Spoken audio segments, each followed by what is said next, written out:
Hello friends, అందరికీ నమస్కారం అండి. Welcome back to my channel. Friends, ఈరోజు నేను నార్వే దేశం చూపిస్తున్నానండి. నార్వే దేశంలో బర్గన్ అనే ఏరియాలో మా తమ్ముడు వాళ్ళు ఉంటారు.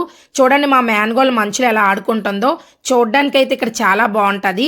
సంవత్సరంలో 200 రోజులకు పైగా వర్షాలు పడుతూనే ఉంటాయి. వింటర్లో అయితే 4 గంటల సేపు వెళ్తుంటుందండి వీళ్ళకి. అదే సమ్మర్లో అయితే నైట్ అవ్వదు, అంటే చీకటి పడదు. చూడడానికి చాలా బాగుంటుంది. చూడండి మా మ్యాన్గోల్ మంచులో ఎలా తిరుగుతుందో. ఇక్కడ నార్దర్న్ లైట్స్ అని ఆకాశంలో వెలుగుతాయండి. గ్రీన్, పింక్, బ్లూ కలర్లో చాలా బాగా వెలుగుతాయి. చూడడానికి అయితే చాలా బాగుంటాయి.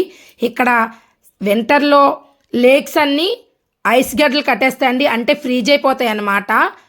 చెరువులన్నీ గడ్డ కట్టేస్తాయి. దాని మీద పిల్లవాళ్ళు పెద్దలు కూడా స్కేటింగ్ చేస్తారు. చూడడానికి చాలా బాగుంటాయి. అలాగే రోడ్లు కూడా ఫ్రీజ్ అయిపోతాయి. నా వీడియో కనుక మీకు నచ్చినట్లయితే నా channel like, share, subscribe. Thank you for watching.